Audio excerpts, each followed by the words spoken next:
سلطنت پھیل گئی، اور حضرت عمر کا وہی دستور اللہ کے نبی کے زمانے والا، مہینے میں ایک دن گوشت کھانا ہے، چھنے ہوئے آٹے کی روٹی نہیں کھانی ہے، اور سخت لباس پہننا ہے۔ تو صحابہ آپس میں جمع ہوئے کہ اب حضرت عمر کو اپنا رویہ بدلنا چاہیے، کوئی خادم ہو، کوئی غلام ہو، کوئی لباس اچھا ہو، کھانا اچھا ہو۔ آپس میں بات، اچھا بھی کون بات کرے؟ حضرت علی نے فرمایا کوئی نہیں مانیں گے، کہا نہیں ہم بات کرتے ہیں۔ اچھا کون بات کرے؟ تو سارے ڈر کے کہنے لگے ہم تو نہیں کرتے۔ اچھا بھائی کون بات کرے؟ چلو حضرت عائشہ سے کہتے ہیں، حضرت حفصہ سے کہتے ہیں وہ بات کریں، چونکہ وہ اللہ کے نبی کی بیگمات ہیں تو ان کا ضرور وہ خیال بھی کریں گے، پروٹوکول بھی دیں گے۔ تو ایک بیٹی ہے حضرت حفصہ، یہ دونوں امہات المومنین تشریف لائیں۔ آپ اٹھ کے بیٹھ گئے، حضرت عائشہ نے بات شروع کی، امیر المومنین آپ سے ایک بات کرنی ہے، کہو۔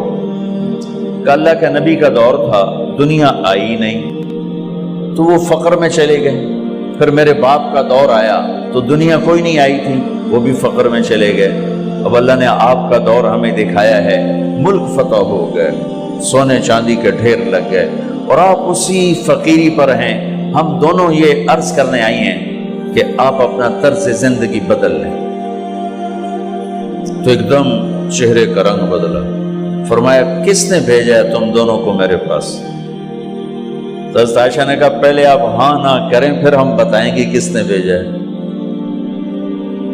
فرمایا اگر مجھے ان کے تم نام بتاؤ نا تو میں مار مار ان کے چہرے لال کر دوں جنہوں نے تمہیں میرے پاس بھیجا ہے۔ پھر ان کے آنسو بھر آئے، پھر فرمایا میری بیٹی حفصہ، میں عائشہ سے نہیں تجھ سے بات کر رہا ہوں، تو بتا، تو گھر والی ہے۔ زندگی میں اللہ کے نبی نے 2 ٹائم کھانا کھایا؟ کبھی 2 ٹائم کھانا کھایا؟ اللہم نعم، کا جی نہیں کھایا، نہیں کھایا۔ تمہیں پتہ ہے نا صبح کھاتے تھے شام نہیں کھاتے، کا جی شام کھاتے تھے صبح نہیں کھاتے تھے، ٹھیک ہے نا، کا جی اچھا تمہیں پتہ ہے نا میرے نبی کے پاس ایک ہی پہننے کا جوڑا ہوتا تھا، تمہاری الماریوں میں تمہاری بیگمات کے 200 جوڑے لٹکے ہوتے ہیں، تمہارے 50 جوڑے لٹکے ہوتے ہیں۔ حفصہ تیرے گھر میں نبی کے 2 جوڑے تھے یا ایک تھا؟ ایک تھا، کہ اسی کو خود دھوتے تھے، نوکر نہیں دھوتا تھا، بیگم نے خود دھوتے تھے، سکھاتے تھے، پہن کے باہر آتے تھے۔ کئی دفعہ ایسا ہوا کہ نہیں ہوا کہ نماز کا ٹائم آیا اور بلال نے آ کے آواز لگائی یا رسول اللہ نماز کا وقت ہو چکا ہے، اور آپ فرماتے تھے بلال ابھی میرے کپڑے خشک نہیں ہوئے، ہنے سکنے پائے، ہنے سکنے پائے، علی گلین میں آ جانا۔ نماز لیٹ ہو جاتی تھی، کپڑے خشک نہیں ہوتے تھے۔ اور تمہیں وہ دن تو یاد ہوگا کہ ایک دفعہ جوڑا بھی نہیں تھا،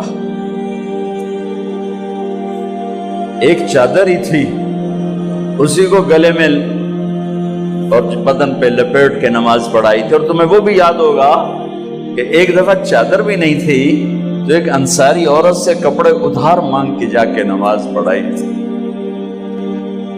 تجھے یاد ہے حفصہ میرے نبی نے کبھی ٹیک لگا کے کھانا کھایا؟ تمہیں یاد ہے کبھی ٹیک لگا کے کھانا کھایا؟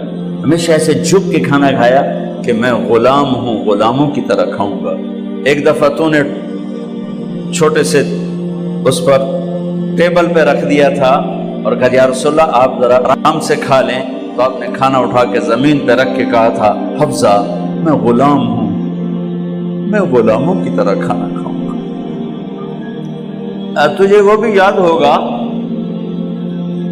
تیرے گھر میں میرے نبی کا بستر کیا تھا بتا؟ کہا جی ایک ٹاٹ تھا، ٹاٹ جو دن میں پھیلا دیتی تھی رات کو دوہرا کر دیتی۔ کا اچھا وہ رات یاد ہے جب تو نے اسی ٹاٹ کی ایک کی بجائے 2 تہہ لگائی تھی اور صبح اللہ کے نبی نے پوچھا تھا حفصہ میرا بستر تبدیل کر دیا؟ کہ نہیں یا رسول اللہ وہی ہے، میں نے ایک کی 2 تہہ لگا دی تاکہ آپ کے لیے تھوڑا نرم ہو جائے، کہ نہیں حفظہ، اس سے جیسا پہلے تھا ویسا ہی کر دو، میں رات کو اٹھ کے اللہ سے باتیں کرتا ہوں، اس کی نرمی نے مجھے اٹھنے میں ذرا رکاوٹ پیدا کی۔ یہ باتیں میں ٹھیک کہہ رہا ہوں؟ کہ جی ہاں ٹھیک ہے۔ کہ تو اب تم مجھے کہنے آئی ہو کہ میں راستہ بدل لوں؟ حفظہ، جنہوں نے تمہیں بھیجا ہے، عائشہ جنہوں نے تمہیں بھیجا ہے انہیں بتاؤ۔ 3 دوست تھے، 3 مسافر تھے، ایک ان کی ڈگر تھی، اس پر ایک چلا اور چلتے چلتے چلتے اپنی منزل پہ پہنچا، اللہ کے محبوب۔ پھر دوسرا چلا اور اسی ڈگر پہ چلا اور چلتے چلتے اپنی منزل پر پہنچا، ابو بکر صدیق۔ اب تیسرا چل رہا ہے، اگر انہی کی راہ پہ چلے گا تو ان تک پہنچے گا، ادھر ادھر ہو گیا بھول بھٹک جائے گا۔ انہیں جا کے بتا دو کہ جس راہ پر میرے دونوں ساتھی چلے میں اسی پہ چلتا رہوں گا یہاں تک کہ میرا اللہ مجھے میرے ساتھیوں سے ملا دے۔ اللہ نے کیسے ملایا؟ نماز میں خنجر لگا، نماز فجر کی نماز پڑھا تھا، اب ایک دم گرے، وہ چھپا ہوا تھا ابو لولو مجوسی، اس نے 7 وار کیے خنجر کے پیڑ، تو اب گرے تو پہلی صف والوں کو تو پتہ تھا، پیچھے نہیں، تو عبد الرحمن بن عوف لپک کے آگے مصلی پہ کھڑے ہو کے نماز شروع کر دی، اور چند آدمی اس کو پکڑنے کے لیے بھاگے، پھر اس نے آگے جا کے اپنے آپ کو خنجر مار کے اس نے خودکشی کر لی۔ اٹھا کر مکان پر لے گئے، دودھ پلایا گیا تو وہ آنتوں سے باہر نکل گیا، کہنے لگے موت کا پیغام آ گیا ہے۔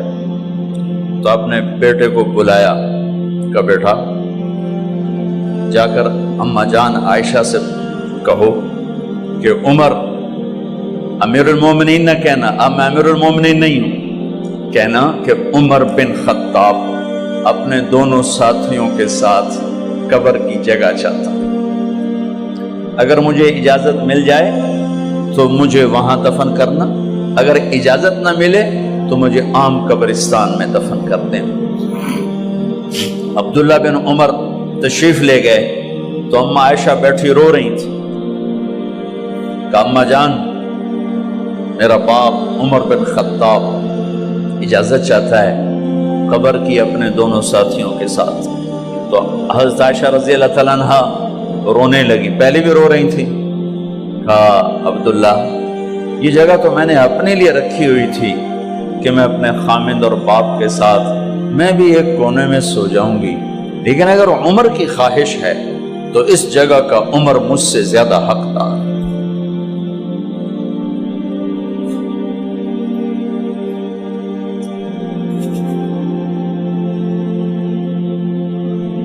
بیٹے نے آ کر کہا ابا جان مبارک ہو، اجازت ہو گئی۔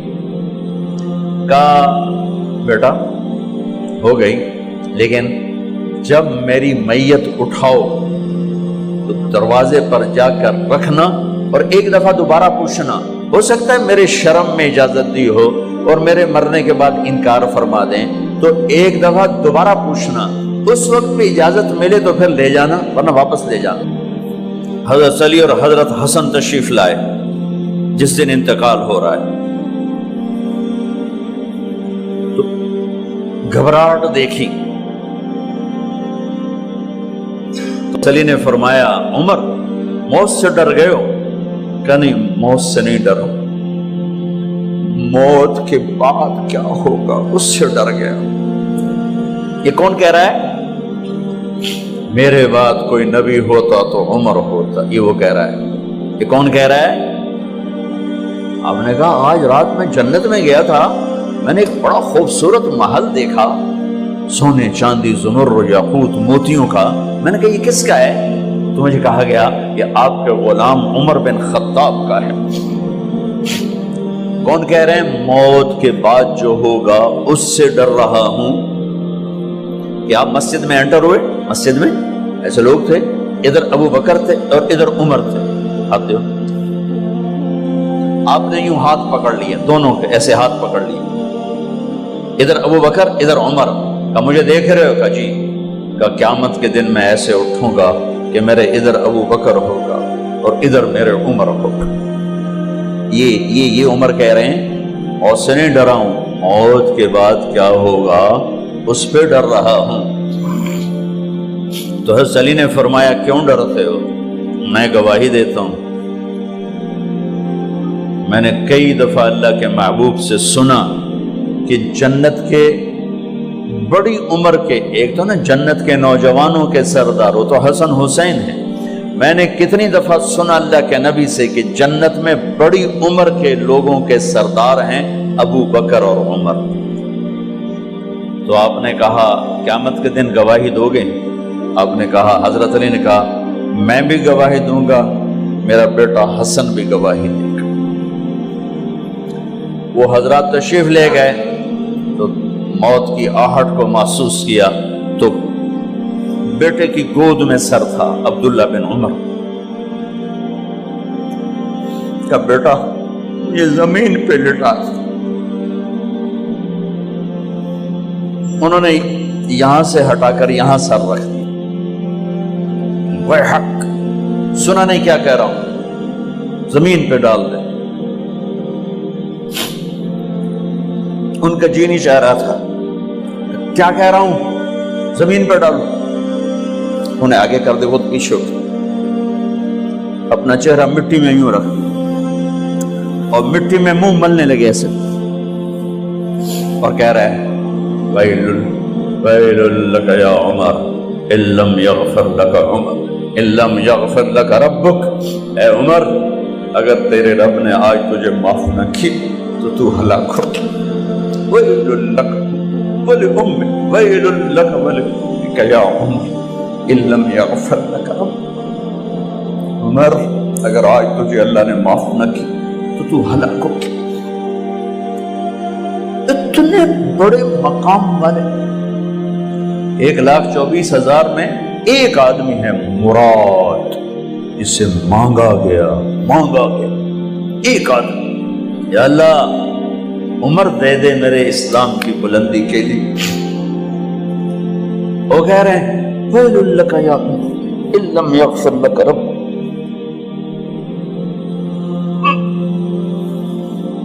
اے عمر تو برباد ہو گیا اگر تیرے رب نے تجھے معاف نہ کی۔ یہ کہتے کہتے کہتے کہتے جان نکل گئی۔ صہیب رضی اللہ عنہ نے آپ نے وصیت فرمائی تھی میرا جنازہ صہیب پڑھائے، رومی جنازہ پڑھایا گیا، کندھوں پہ اٹھایا گیا، اور آ کر اماں جان عائشہ رضی اللہ عنہ کے دروازے پر عبداللہ بن عمر، باقی تو کوئی پتہ نہیں تھا کسی کو، کبھی ٹھہر جاؤ جنازہ یہاں رکھ دو، پھر آگے بڑھے، دستک دی، اماں جان میرا باپ عمر بن خطاب دروازے پہ پہنچ چکا ہے، اندر آنے کی اجازت ہے۔ تو اماں جان عائشہ نے فرمایا مرحبا بعمر، ہم عمر کو خوش آمدید کہتے، اور باہر تشریف لے گئیں۔ وہیں حجرہ مبارک میں قبر کھودی گئی۔ عبداللہ بن عباس فرماتے ہیں کہ میرے کندھے پر کسی نے ہاتھ رکھا تو میں نے یوں پیچھے مڑ کے دیکھا تو جناب امام المتقین حضرت علی کھڑے ہوئے رو رہے تھے اور فرما رہے تھے عمر مجھے پتا تھا تیرے سوا یہاں کوئی نہیں آ سکتا، مجھے پتا تھا یہاں تو ہی آئے اور کوئی نہیں آ سکتا، چونکہ میں نے ہزاروں دفعہ سنا خرجت انا و ابو بکر و عمر دخلت انا و ابو بکر و عمر، میں نے ہزاروں دفعہ اپنے نبی کی زبان سے سنا میں اور ابو بکر عمر گئے تھے، میں اور ابو بکر عمر آئے تھے، میں اور ابو بکر عمر اندر گئے تھے، میں اور ابو بکر عمر باہر گئے تھے، میں نے اپنے نبی کے نام کے ساتھ تجھے اور ابو بکر کو اتنا سنا ہے کہ کسی کو نہیں سنا، لہذا مجھے پتا تھا تو اسی جگہ پہ آئے گا، تیری یہی جگہ ہے۔ میرے بھائی بہنوں، یہ وہ لوگ ہیں جنہوں نے رضی اللہ عنہ کا ٹائٹل جیتا اور پھر روتے روتے مر گئے۔ مجھے کیا خبر کیا ہونے والی، آپ کو کیا خبر کیا ہونے والی؟ بے شک میرا رب رحیم ہے، اس کے رحم کے تو فعلی کام بنے گا، کیڑیاں تقریراں تے کیڑے علم، کڑیاں نمازاں تے کڑیاں تجدہ، کم تو اس کی رحمت پر بنے گا، پر یہ اعمال اس کی رحمت کو لینے کا راستہ ہیں۔ یہ بھی ٹھیک نہیں ہے کہ اللہ غفور الرحیم ہے، آپ ہی معاف کرے گا۔ یہ یزید اور حسین کو برابر تو نہ